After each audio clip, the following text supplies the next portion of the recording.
कुंडलिनी योग साधना से संबंधित साधक साधिकाओं के प्रश्नों के जवाब हम देते रहते हैं। उसी क्रम में हमारा यह वीडियो प्रकाशित हो रहा है।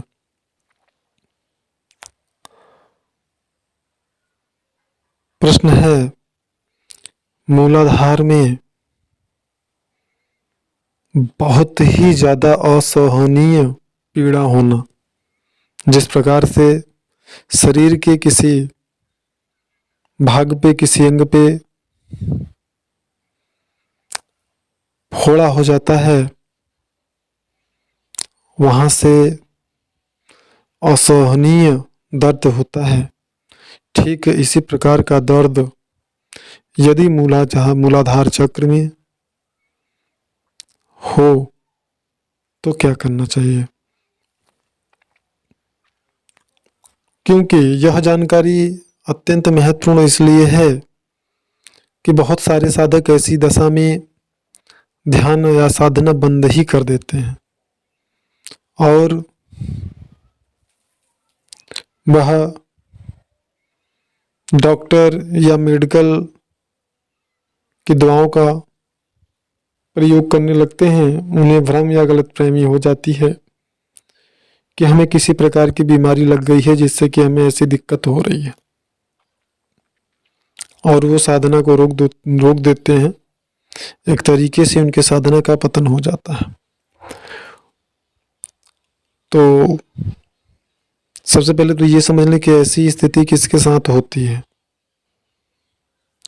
अगर मूलाधार में आपके असहनीय पीड़ा है, फोड़ा के जैसे दर्द यदि वहां पे होता है, तो यह उन साधक या साधिकाओं के साथ में होता है जो कठोरता से 7 घंटे, 8 घंटे, 9 घंटे की साधना कर रहे हैं और साथ ही साथ उनकी जो कुंडलनी है वह उग्र स्वभाव की है। कुंडलनी के स्वभाव के अनुसार हमने 3 प्रकार की कुंडलनी का वर्णन किया है विस्तृत, जो कि हमने अपने प्रीवियस वीडियो में प्रकाशित किया है। आप चैनल पे सर्च करके विजिट कर सकते हैं। तो जो उग्र स्वभाव की कुंडलनी होती है, ऐसे कुंडलनी से संबंधित जो साधक या साधिकाएं होती हैं, उन्हें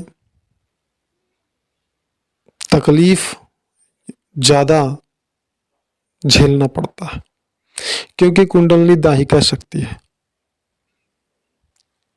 वह उसका निर्माण अग्नि तत्व से होता है। परिणाम स्वरूप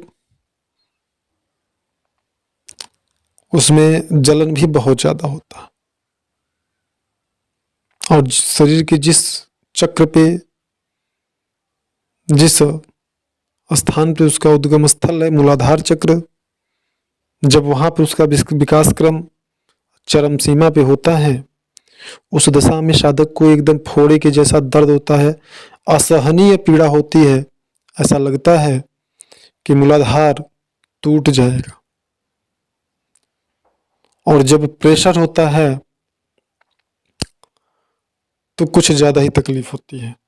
तो जिनको भी जिनको भी इस प्रकार की अनुभूति हो रही है, वो उनको ऐसा भी होता होगा कि मूलाधार पे जबरदस्त खिंचाव ऊपर की तरफ होता होगा, मूल बंद लगता होगा, कभी कभी उड्डीयान बंद भी लगता होगा और पूरा प्रेशर कंठ चक्र में पड़ता होगा।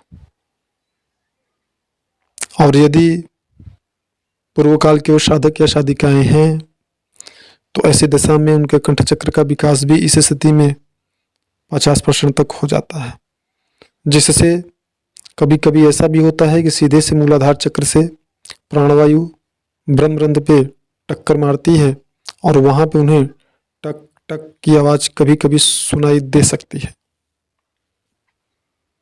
या ब्रह्मरंध्र पे चींटियों के काटने जैसी अनुभूति का वो एहसास कर सकते हैं। सर का उनका जो उनके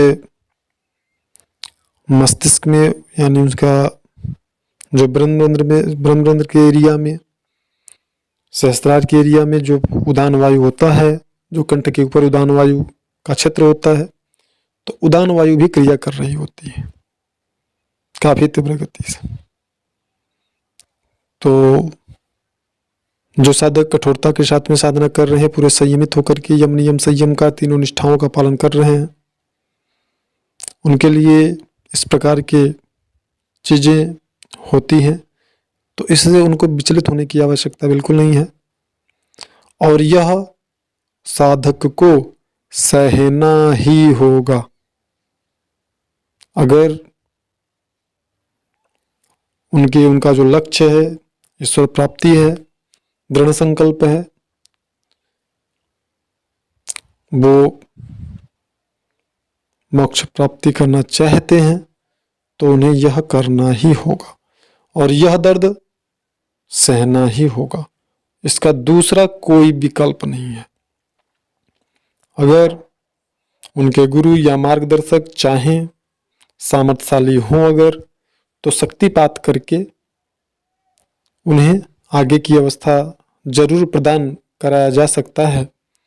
लेकिन उस स्थिति में जो सामर्थ्य, जो योगबल, जो सिद्धियां, जो शक्तियां और जो योग्यता साधक को स्वयं साधना करके प्राप्त हो सकती है, वह चीजें फिर उसे प्राप्त नहीं होंगी।